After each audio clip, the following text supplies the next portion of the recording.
pessoal, tudo bem com vocês? Professor Fábio, vim apresentar o comandante dessa casa. Esse pequeno é o Chavito, Chaves. Tudo bem, vamos deixar ele sair que já está angustiado. Pode sair, Chavito. Muito bem, gente. O pessoal da turma da manhã estão com saudades do senhor? Sim, eu estou morrendo de saudade de vocês. Louco para a gente poder voltar a ter nossos encontros presenciais, mas enquanto isso não acontece, vamos de aula, o estudo não pode parar. Hoje, para a turma da manhã, vai ser uma retomada de algumas coisas que nós já conversamos. Para a turma da tarde e da noite, da mesma forma, assuntos que vocês já trataram com o professor Aécio e com o professor Guilherme, certo?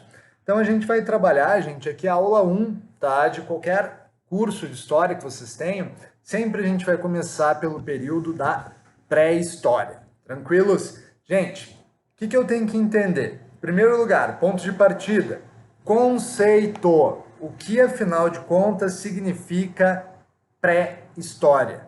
Bom, para eu entender o conceito de pré-história, primeiro eu preciso entender aqui um pouco da definição do que é efetivamente a própria história, sim? Então vamos entender isso, tá? Porque eu só vou entender o período anterior à história, entendendo o que significa história, afinal de contas.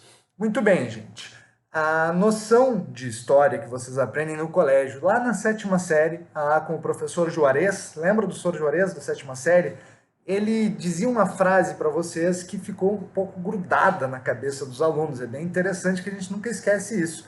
O senhor Juarez vinha e nos dizia o seguinte: olha, a história nos ajuda a entender o passado para assim melhor compreender o presente e podermos melhorar no futuro. Olha que fofes que era o senhor Juarez, né? Mas bom, esquece isso, tá? Para o vestibular da URGS, essa concepção de história maestra é uma concepção que não nos ajuda tanto.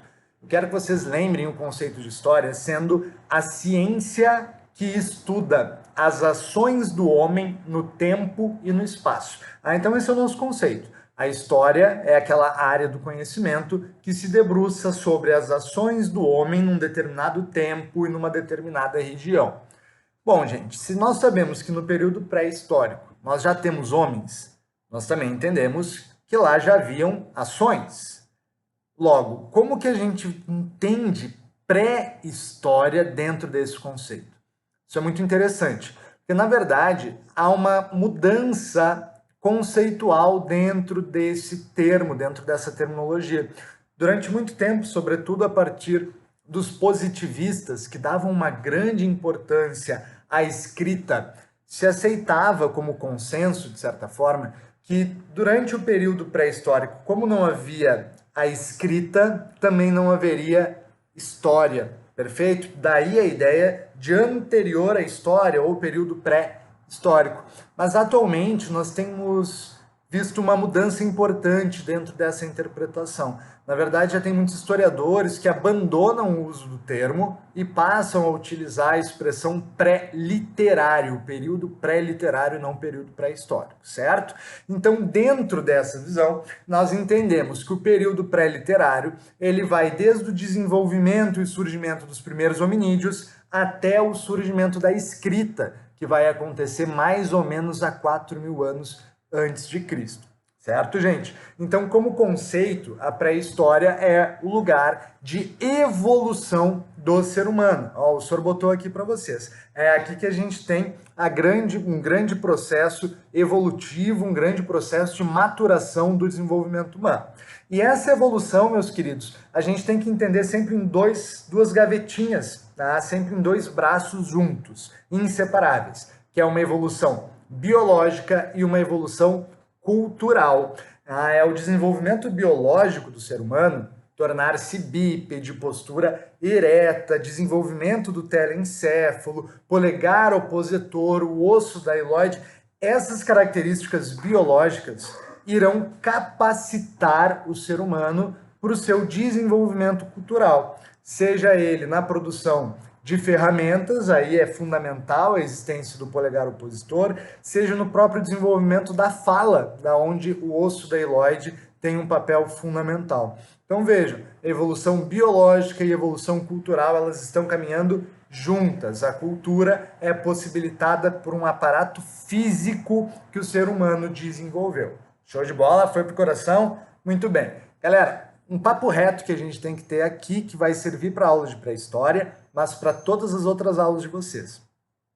Quando a gente está falando de crença pessoal, vocês são absolutamente livres para acreditar em tudo que vocês quiserem. Tá? Vocês podem acreditar que na Igreja Católica, nas igrejas evangélicas, espiritistas, umbandistas, etc. É inclusive muito bacana que a gente tenha essa grande pluralidade aqui no Meta Pré-Vestibular. Agora, quando a gente está falando de história e de bancas de história e provas de história, nós adotaremos sempre uma concepção que será científica, certo? Então, se aparecer alguma questão na prova de vocês tratando sobre o surgimento ou a criação do homem, vejam que não teremos aqui a ideia de teoria criacionista, perfeito? Adotaríamos, sim, a teoria do evolucionismo do britânico Charles Darwin, para quem o desenvolvimento das espécies é resultado de uma seleção, de um processo de seleção natural, onde o mais apto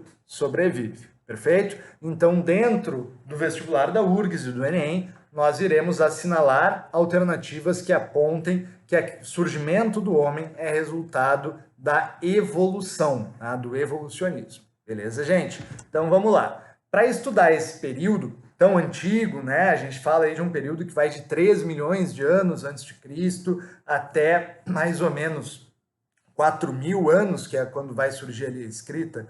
Os historiadores utilizam fontes de diversas naturezas, certo? Com auxílio de várias ciências, como a química, a arqueologia, a própria física, nós conseguimos estudar os fósseis, analisar os fósseis. Os fósseis que são os restos dos hominídeos, os ossos que sobreviveram à ação do tempo. Nós temos como um dos fósseis mais importantes no estudo pré-histórico a Lucy. A Lucy, vocês já devem ter ouvido falar, simpática Lucy, uma exemplar da espécie Australopithecus, considerada aí um dos fósseis mais antigos que se tem notícia, certo? Então a Lucy é um dos fósseis mais antigos do mundo. Se o mundo tem a Lucy, os brasileiros também não ficam atrás e já trazem aqui para a gente a Luzia. A Luzia, que é o nosso fóssil mais importante, mais antigo, encontrado na região da Lapa, na Lagoa Vermelha, em BH, Belo Horizonte, lá em Minas Gerais, certo? Lembra com carinho da Luzia, porque ela estava resguardada dentro do Museu Nacional, que recentemente, né, pegou fogo, lembram disso? Ela acabou sendo bastante danificada, porém já foi recuperada as partes mais importantes através do uso de técnicas e de ferramentas sofisticadas de tecnologia. Perfeito, gente? Então, além do estudo dos esqueletos e dos fósseis, a gente vai ter também a análise de produção material, como fonte de conhecimento sobre esse período. As produções materiais podem ser desde de elementos mais abstratos, como a arte rupestre, a pintura nas cavernas, as estátuas ritualísticas, até a análise das ferramentas e da técnica utilizada para a produção de ferramentas. Então, inclusive, a gente divide, né, o período pré-histórico em paleolítico pela técnica utilizada na forma de produção das ferramentas, onde não havia o polimento da pedra, ela apenas era lascada. Já posteriormente falamos do Neolítico, onde a produção leva à etapa do polimento, trazendo aqui uma característica de ferramentas mais eficientes, ferramentas mais duradouras. Perfeito, gente? Então, basicamente, essas as fontes que eu quero trazer para vocês aqui. Muito bem, vamos entrar então agora no período efetivamente paleolítico, tá? Gente, o período paleolítico é o período que o homem viveu a maior parte da sua história. Veja que ele vai de 4 milhões de anos antes de Cristo a 10 mil anos atrás. Tá? Paleolítico significa literalmente, paleo significa antigo e litos significa pedra. Então é o período da pedra antiga ou da pedra lascada. Isso porque as ferramentas produzidas pelo homem, vocês podem notar aqui no slide, ó, no nosso canto direito, elas eram ferramentas muito rudimentares, muito toscas. elas eram obtidas a partir do entrechoque de uma pedra na outra, produzindo eixos, produzindo pedaços mais afiados dessa pedra, que então seriam utilizados como lanças, como agulhas, como espécies de facas e assim por diante. Perfeito? Então esse é um período muito simples, muito rústico, muito rudimentar, efetivamente. As principais matérias-primas aqui do homem seriam, então, restos de ossos de outros animais, gravetos e as pedras. Durante esse período, gente, não esquece que o homem assegurou o domínio do fogo, o fogo que é super importante para a nossa sobrevivência. O domínio do fogo traz grandes vantagens ao ser humano em relação aos demais animais. Isso porque o fogo ele é utilizado tanto para defesa, as fogueiras afastam predadores maiores, como a sua fumaça espanta também animais peçonhentos.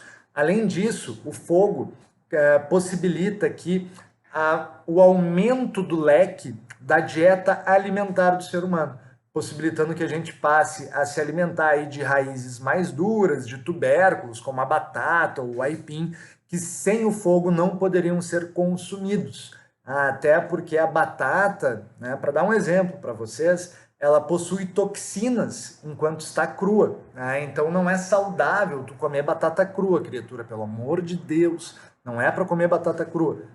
Assim como a própria maniçoba, vocês já devem ter ouvido falar, é um prato típico do norte do Brasil, uma tradição indígena. A maniçoba, que é produzida a partir da erva da mandioca selvagem, do aipim selvagem, ela só pode ser consumida após 10 dias de cozimento. Então, se tu comer uma maniçoba que foi cozida durante 5 dias, já encomenda o caixão, titio, tu vai dar uma falecidinha de leve. Então, veja que interessante, o fogo, ele possibilita que a gente se alimente de diferentes fontes, né? Facilitando, assim, também o processo de sobrevivência. Muito bem, gurizadinho, olha só. No período paleolítico, os homens eles possuíam uma economia basicamente chamada de caça e coleta. Nós éramos caçadores e coletores. O que significa dizer que os homens não produziam o seu alimento. Não, os homens viviam daquilo que havia no seu sítio, no seu espaço, na natureza. Então a gente ficava instalada em determinada região, nos instalávamos em algum lugar e íamos comendo as frutinhas, a goiaba, a amora, a gente tem ali uma produção de tomate, alguma coisa no gênero, tem, quer dizer, coisas que estão na natureza, perfeito? A gente não está plantando nada, a gente está caçando animais de pequeno porte e estamos coletando frutas, verduras e tubérculos que existam na região. Quando acabam esses recursos naturais, qual que é o procedimento lógico e natural? O ser humano migra. Então, durante o período do Paleolítico, nós dizemos que o ser humano ele é nômade. Por que nômade? Porque ele vive em constante migração, não tem um espaço fixo de moradia. Ora, se nós somos nômades, se nós não nos instalamos em definitivo em uma região, naturalmente não irá existir propriedade privada, perfeito? E se não há propriedade privada, não há também classe social. É por isso que nós costumamos dizer que o período paleolítico é o período do comunismo primitivo, porque nós não temos Estado, nós não temos propriedade privada e nós não temos desigualdade social. Perfeito, Chuchu? Tranquilidade, isso daqui é comunismo por esses motivos e primitivo, porque não é aquele comunismo ainda que foi teoricizado por Karl Marx. Foi simplesmente uma forma natural, primordial de organização dos primeiros aglomerados urbanos, dos primeiros bandos e das primeiras tribos, certo, gente? Então, olha que interessante. Desse período, como nós temos essa ideia de comunismo primitivo, então não temos desigualdade social ou divisão em classes, o trabalho ele era dividido de forma sexual. As mulheres coletam e cuidam da prole e os homens caçam e fazem a proteção dessa prole. Gente, é interessante vocês repararem aqui o seguinte, as mulheres ficam com a etapa de coleta, não é porque elas são mais frágeis, menos fortes ou incapazes de caçarem, nada disso. A questão é que as mulheres são mais importantes para o bando do que os homens, por uma questão de reprodução. Então, como a caça é uma atividade mais arriscada, os homens ficam imbuídos dela, perfeito? Notem que as mulheres são mais importantes para a sobrevivência. Por isso nós dizemos aqui que nesse período a sociedade ela era matriarcal. As mulheres tinham mais importância do que os homens. Claro, um homem poderia engravidar todas as mulheres de uma tribo. Agora, se temos apenas uma mulher e 10 homens numa tribo, o processo de reprodução continua sendo de 9 meses. Tranquilo, gente? Muito bem, então vamos dando prosseguimento. Ainda no período paleolítico, nós temos as primeiras demonstrações artísticas da humanidade, que são muito interessantes, principalmente a chamada arte rupestre, né, que é a arte das pedras. Essa arte, gente, tinha por finalidade uma ideia de registro do cotidiano. Então a gente vai ver nas cavernas pinturas de homens caçando, como vocês podem ver ao fundo aí do slide, registro de animais, registros do fogo, quer dizer, pinturas que representam elementos do dia a dia daquelas aglomerações. Além disso, a arte paleolítica está associada à ideia de magia simpática, que é uma coisa muito bacana.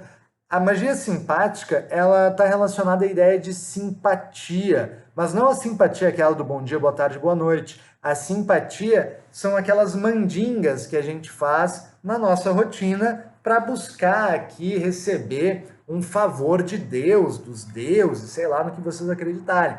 É tipo aquele negócio, eu quero casar, mas não consigo, eu pego o Santo Antônio, que é o santo casamenteiro, e viro ele de cabeça para baixo dentro de um copo. Eu vou torturar o Santo Antônio até que o Santo Antônio interceda junto a Deus e eu consiga o meu casamento.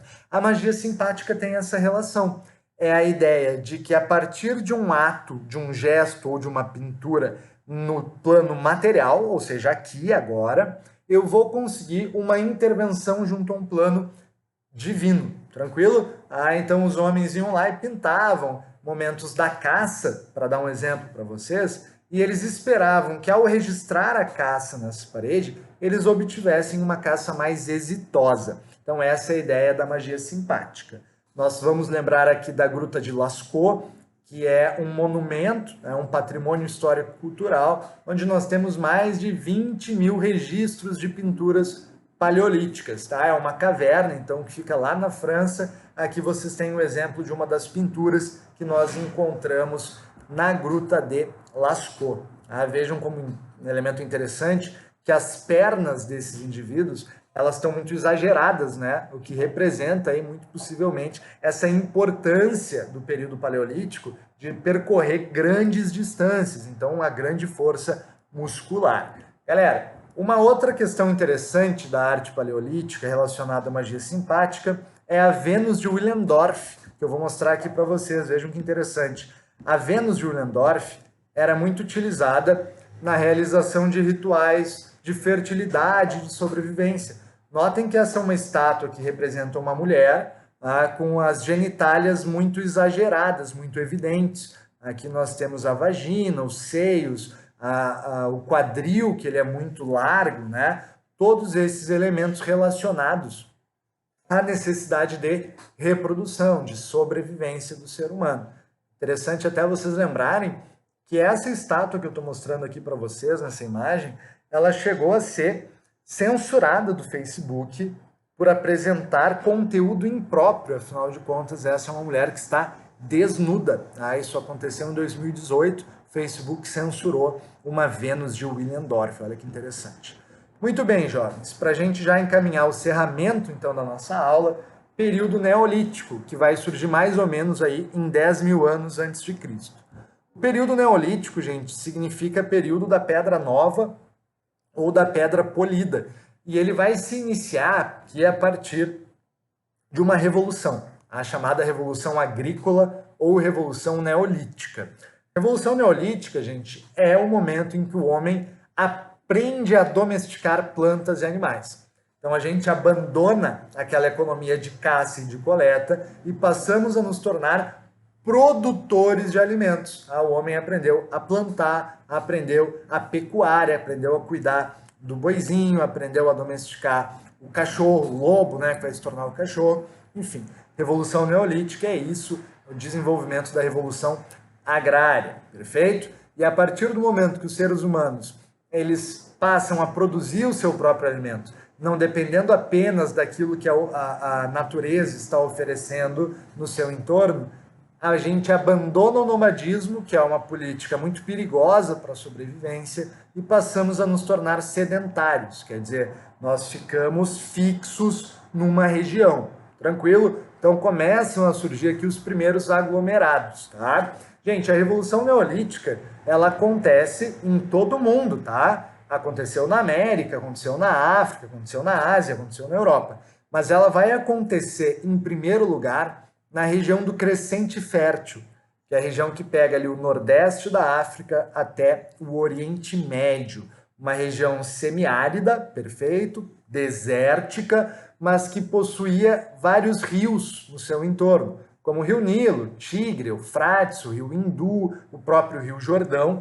E esses rios, nos seus momentos de cheia, de transborde, eles possibilitavam ali, eles tornavam, melhor dizendo, aquelas terras antes áridas tornavam-se agriculturáveis, certo? Então a existência do rio é o que traz fertilidade para essa região.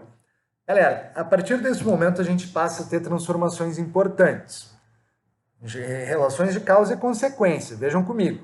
Nós estamos produzindo agriculamente. E claro, a agricultura ela é sazonal. Então eu tenho que sempre produzir mais do que eu preciso para daqui a 1, 2 meses. Porque a gente vai ficar 6 meses, digamos, sem colheita, perfeito? Então é preciso produzir mais do que eu preciso. Em outras palavras, inicia aqui uma produção de excedente. A gente produz mais do que precisa para guardar para os momentos que não há colheita. Tudo bem. Se eu estou produzindo excedente, significa que eu preciso desenvolver uma tecnologia para armazenar esse excedente, para guardar o trigo, os grãos, os cereais. Essa técnica é a cerâmica. Então, o desenvolvimento da cerâmica, os primeiros artesãos, eles estão relacionados à necessidade de armazenar excedente. E aí a gente já começa a ter, olha que interessante, uma grande divisão do trabalho. O trabalho ele antes era dividido de forma sexual, agora não. Agora nós falamos de uma especialização desse trabalho. Nós temos aqueles caras que vão cuidar da terra, do campo, que são os camponeses, os outros que vão artesanalmente produzir a cerâmica, que serão os artesãos. A gente passa a encontrar um grupo já que vai promover intercâmbios comerciais, surgiram os comerciantes, começa a aparecer uma força militar para a defesa desse excedente, quer dizer, a nossa sociedade começou a se complexificar, perfeito? E essa complexificação social, gente, que vai dar origem ao Estado, tá? Para a gente entender isso daqui. O que está acontecendo? Para ser possível a fixação de grandes aglomerados populacionais nessa região do Crescente Fértil, era fundamental que essas populações fizessem obras de irrigação, diques, eixos irrigatórios, barragens, para aproveitar as águas do rio, mesmo quando não houvesse cheia. Só que para eu conseguir coordenar um trabalho de forma eficiente, capaz de gerar barragens eficientes, eixos irrigatórios que funcionassem, canais de irrigação que cumprissem com o seu objetivo, era fundamental que houvesse uma direção para esse trabalho. Alguém precisa dirigir. Então começa a surgir um poder político, alguém que está controlando, que está dizendo quem deve trabalhar onde, quem deve trabalhar como. Surge a nossa elite dirigente ou a nossa elite política. E quem é que vai se colar nesse poder político logo de cara? Muito bem, não esqueçam disso. É o poder religioso, a elite sacerdotal. Os sacerdotes que se acreditavam tinham capacidade de interação com o divino, eles têm grande prestígio, porque o ser humano depende muito das chuvas, das cheias, nós somos muito dependentes da natureza. Então, aqueles que conseguem intervir na natureza, esses caras ganham um grande poder político. É claro, né, titio? Não te esquece, né, que no Egito, o faraó, ele é Deus vivo. Na Mesopotâmia, o rei, ele é um representante de Deus na terra. Então, o poder político, o poder religioso, eles estão casadinhos. Então é isso, gente. Ó, a partir dessa complexificação social, ó, vocês viram que apareceu do nada aqui? Olha que massa. Vou fazer de novo. Pá! Estado. Vai surgir o Estado. Estamos falando da existência já de exército, de fronteira, falamos de poder político, surgiu o nosso Estado, gente. E a partir daqui, a complexificação se torna cada vez maior, o ser humano entra na idade da metalurgia, né, a idade dos metais, passamos a manipular metais, a produção de metais, o cobre em primeiro lugar, posteriormente o bronze, que é uma mistura de cobre com estanho, e por fim o ferro. O ferro é o último metal a ser dominado pelo ser humano nesse período neolítico. E aqui tem a dicasinha para lembrar, ó, a idade dos metais, ou CBF, Confederação, não criatura, ó, cobre, bronze e ferro. Tranquilidade? Galera, a partir desse momento, o que vai acontecer? Uma grande explosão demográfica, a agricultura possibilitada por aquelas obras de irrigação, uma grande oferta de alimentos, vai possibilitar o inchaço das cidades, surgem as primeiras grandes cidades, como Ur, Uruk, Lagesh, cidades que têm até 40 mil habitantes, perfeito, e a partir desse grande inchaço populacional, vai surgir uma necessidade de controle burocrático dessa população. Quer dizer, as leis, elas não podem mais apenas serem transmitidas de forma oral, porque é muita gente. Da mesma forma, as informações relacionadas a essas cidades, elas não podem ficar armazenadas apenas no pensamento. Imagina, eu tenho que me lembrar quanto de trigo eu tenho, qual é o número de habitantes, quantos são comerciantes, quantos são camponeses. Quer dizer, aumenta-se aqui a necessidade de armazenamento de informações. E aí vai surgir o que para responder a essa necessidade? Excelente para quem falou isso em casa, vai surgir a escrita. De novo apareceu do nada, ó. Pá! A escrita. A escrita, então, ela surge não para fins literários no primeiro momento, mas por uma questão burocrática, controle de informações. Certo, gente? Então tá, é isso. Espero que vocês tenham gostado aí da aula. Eu estou direto aqui do meu escritório, trabalhando com vocês nesse período pré-histórico. Qualquer coisa podem me xingar, mandar sugestão, e eu vou aí ao longo das próximas aulas apresentando meus gatos para vocês, tá bom, gente? Um beijo do Soro.